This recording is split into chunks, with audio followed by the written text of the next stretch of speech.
और जब कटुक भक्ति हो जाती है तो जीवन में कोई दुख होता है। तो वही नारद जी बता रहे हैं कि भक्ति को मैंने विलखते हुए देखा, आकाशवाणी हुई कि सत्कर्म करो। ये कोई संत बताएंगे ये कौन सा सत्कर्म करना है महाराज। सरकारी ऋषियों ने कहा जिस संत की बात आकाशवाणी ने किया वो संत नहीं है, और जिस सत्कर्म करने की बात कहा वो सत्कर्म है परम पावनी श्रीमद् भागवती कथा। सारे वेदों का, सारे शास्त्रों का जो सार है वो भागवत है। अच्छा एक बात बताइए, आम के पत्ते में आम का रस होता है कि नहीं? होता है। आम का पत्ता थोड़ा सा चलिए बता देंगे कि आम का पत्ता है, उसकी डाली, उसका तना, उसकी जड़, कुछ भी मिलेगा जीभ पे रखते ही आप बता दोगे कि ये आम की लकड़ी है, आम का छिलका। रस तो उसमें भी है आम वाला, लेकिन लकड़ी कोई खाता है क्या? पत्ते को चबाता है क्या? क्योंकि वो आनंद नहीं आया, उस फल की प्राप्ति नहीं होती जो हमें चाहिए। आम का रस उसके जड़ से लेकर के डाली, पत्ते, तना सब में भरा हुआ है, लेकिन उसको न खा करके फल को खाते हैं, और उस फल में जो स्वाद प्राप्त होता है, जो पौष्टिकता प्राप्त होती है, वो पूरे आम के बहुत बड़े वृक्ष में प्राप्त नहीं होती। आम का बहुत बड़ा वृक्ष है, फल इतना ही छोटा आया, लेकिन सारा रस उसमें प्राप्त हो गया। वेद 4 वेद हैं, 4 वेदों के 6 वेदांग हैं, षड वेदांगानी। उन वेदांतों में भी विविध ग्रंथ हैं। वेदांत में व्याकरण है कि 8 व्याकरण है। ज्योतिष में भी 3 प्रकार के ज्योतिष होते। शिक्षा में भी विविध प्रकार की शिक्षा, याज्ञवल्क्य शिक्षा, पाणिनि शिक्षा इत्यादि विविध शिक्षा शास्त्र है। छंद में भी विविध प्रकार के छंद शास्त्र है। अर्थात बहुत सारे ये ग्रंथ है उस वेद पे ही आधारित, मतलब वेद और शास्त्र। अच्छा, शास्त्र कितने होते हैं आप लोगों को पता है? शास्त्र कितने हैं?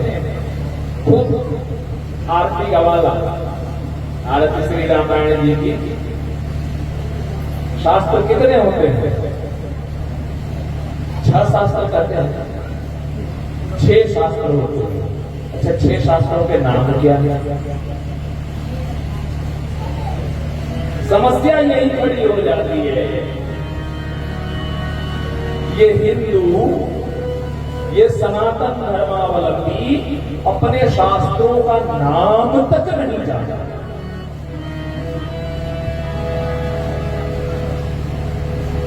छह शास्त्र होते हैं ये तो पता है, लेकिन वो 6 शास्त्र कौन कौन से पढ़ना तो दूर की बात है, और समझना तो उससे भी दूर की बात है, देखना भी दूर की बात है। वो नाम तक नहीं जानता। आप कैसे कह सकते हो कि हमें हिंदू होने का गर्व है? विविध संप्रदाय के लोगों को जाके आप पूछो, वो चाहे कोई भी पढ़ाई कर रहे हो, लेकिन वो अपने धर्म ग्रंथों का नाम जानते हैं, अपने धर्म ग्रंथों को उन्होंने देखा है, अपने धर्म ग्रंथों को उन्होंने पढ़ा भी है। और आपकी क्या स्थिति है? मेढ़ काटे के चक्कर में जिंदगी भर पूरी जिंदगी मुकदमा लड़ने में बीत गई। मुकदमा लड़ने के लिए भगवान ने भेजा था, हाँ? और किसके लिए? बस पेड़ काटने के चक्कर में हमारी जिंदगी यही हो गई, सिमट गई है, बड़ी संकुचित जिंदगी है। शास्त्रों का नाम जानने की जिज्ञासा ही नहीं है। शास्त्र कौन कौन से हैं, कैसे है, उसमें क्या लिखा है, न किसी से पूछते हैं। हम मानते हैं आपके पास उतना समय नहीं है, लेकिन जिज्ञासा तो होनी चाहिए। किसी विद्वान से, किसी शास्त्रज्ञ से पूछना तो चाहिए ये 6 शास्त्र कौन से होते हैं, कौन कौन से होते? हाँ, वो भी एक शास्त्र है, लेकिन 6 शास्त्र तो कहते हैं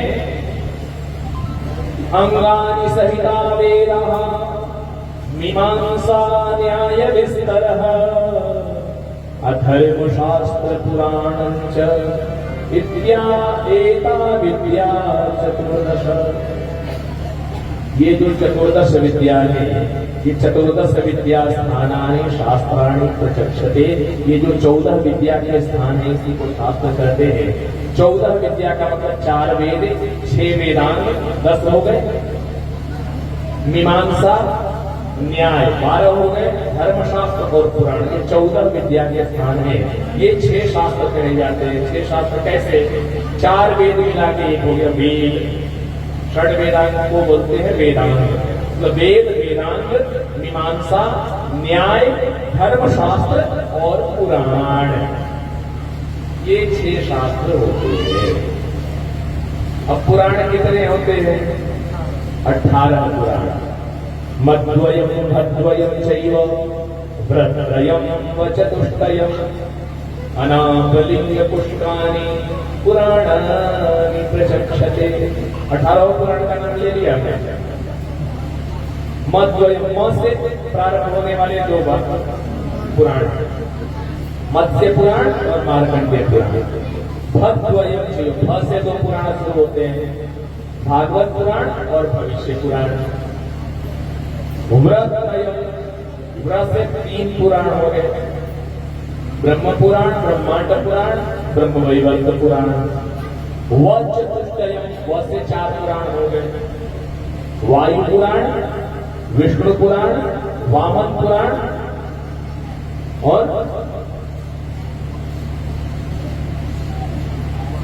व चतुष्टय विष्णु पुराण, वायु पुराण, वामन पुराण और एक देखिए नाम ध्यान पे नहीं आ रहा है, कभी कभी आदमी भूल जाता है। अनापलिंग पुष्कानि, अ से अग्नि पुराण, ना से नारद पुराण, प से पद्म पुराण, अनाप लिंग, लिंग से लिंग पुराण, ग से गरुड़ पुराण, लिंग पुष्कानि, पुष्प से कुष्मांड पुराण।